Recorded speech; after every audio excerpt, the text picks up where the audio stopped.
Bonjour à tous et bienvenue dans cette nouvelle vidéo.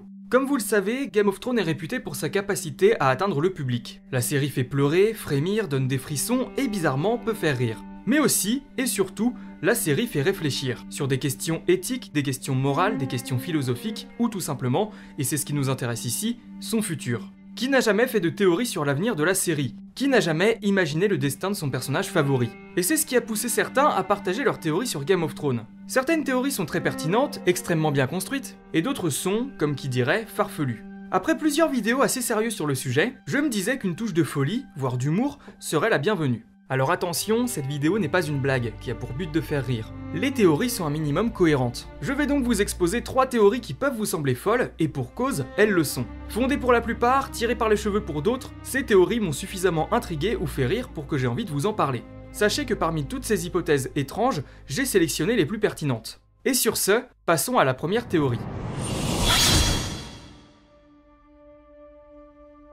Un immense classique dont vous avez déjà certainement entendu parler. Pour ceux qui auraient dormi durant la moitié de la série, Eddard Stark est mort à la fin de la première saison, donnant le ton pour la suite. Emprisonné pour avoir comploté contre le roi, le seigneur de Winterfell est amené en place publique et exécuté sous les ordres de Joffrey, ce qui entraînera la guerre des 5 rois. En somme, la mort de Ned Stark amorce pour de bon l'intrigue de la série. Rien que sur le plan narratif, cette mort est essentielle et fondamentale. Et pourtant, il se pourrait qu'elle ne soit qu'une mise en scène. 2 hypothèses apparaissent alors, pouvant expliquer la survie de Ned Stark.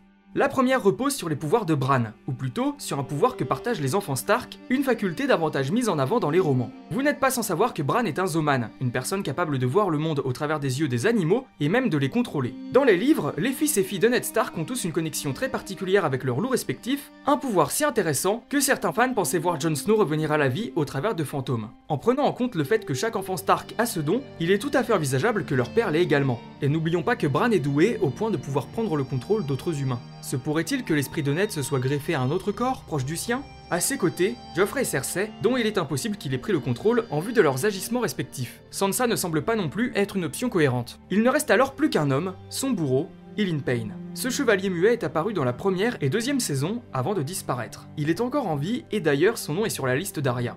Même si l'idée est plaisante que Ned Stark soit dans un autre corps, qui plus est celui d'un homme muet, garantissant le secret, la théorie reste bien bancale.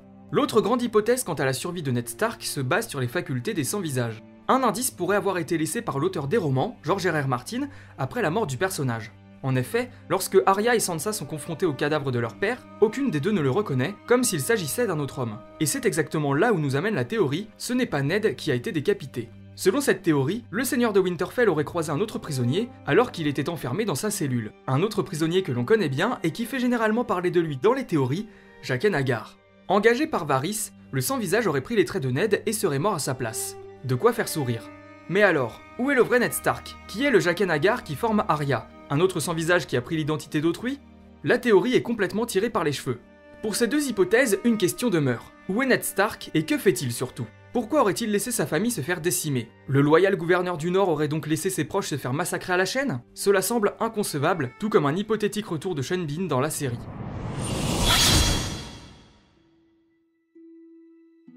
Si vous êtes amateur de théories, vous avez certainement entendu parler de la fameuse théorie selon laquelle Bran Stark serait le Night King. Si j'ai décidé de ne pas l'aborder, c'est pour le simple fait qu'elle me semble trop infondée pour pouvoir l'exposer. Cependant, il subsiste une théorie, indirectement liée à Bran, qui évoque le lien entre le Night King et les héros de Game of Thrones. En effet, le Night King serait un Stark, soit un ancêtre de Bran, ou encore Jon Snow, qui ont déjà croisé sa route. Pour tout comprendre, il est nécessaire de revenir en des temps anciens, à l'époque où les premiers hommes et les enfants de la forêt se faisaient la guerre. Certains de perdre face à leurs ennemis, les enfants décidèrent de créer le premier marcheur blanc afin de remporter la victoire. Comme nous l'avons vu dans la série, les premiers habitants de Westeros capturèrent un humain afin de le transformer en une créature unique, surnommée le Night King.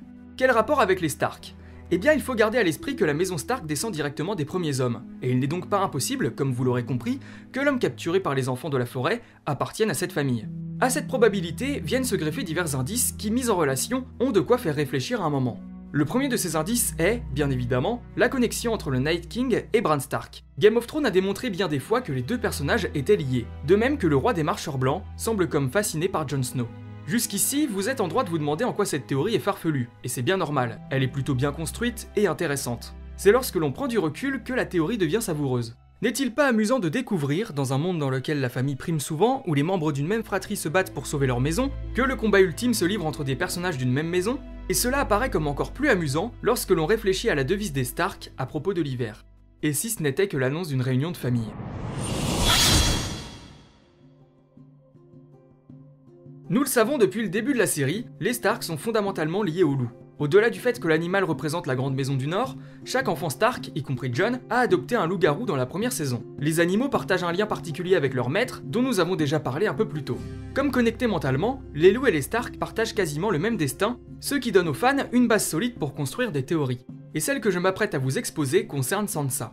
Mais avant de partir dans les explications, un petit rappel s'impose. Robb était le maître de Vangry. Lui et son loup sont morts quasiment en même temps dans la 3e saison. Rickon était le maître de Broussailles, et comme son grand frère, le petit Stark est mort peu de temps après son animal. Bran a perdu son loup, Été, au cours de la 6e saison. La perte de son compagnon est liée à la mort du personnage, une mort spirituelle, car Bran Stark n'est plus, remplacé par la corneille à 3 yeux.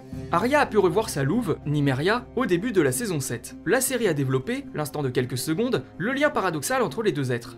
Amenés à se séparer, chacun a grandi de son côté et a profondément changé. Si bien qu'à leur retrouvailles, ils ne se retrouvent qu'à moitié, désormais trop changés par leurs parcours respectifs. Jon Snow, quant à lui, a toujours manifesté une grande affection à l'égard de Fantôme. Parmi le groupe tout en étant à l'écart, Maître et Loup se rejoignent en bien des points.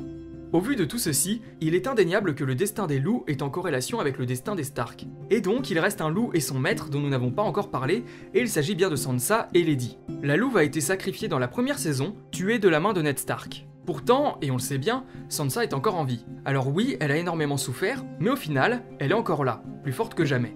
Cette exception à la prétendue règle des loups, liant maîtres et animaux, fait beaucoup parler d'elle. Si bien que pour certains spectateurs, il est tout bonnement impossible que Sansa survive jusqu'à la fin de la série. La théorie faisait davantage parler d'elle lors de la diffusion des derniers épisodes, lorsque les gens pensaient qu'Arya allait tuer Sansa. Lady étant morte de la main d'un Stark, la théorie en était renforcée.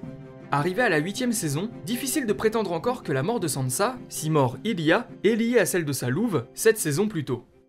Et voilà les 3 théories un poil farfelues. J'espère que la vidéo vous a plu, si c'est le cas n'hésitez pas à mettre un pouce en l'air, à commenter et partager, et sur ce, je vous dis à la prochaine, salut.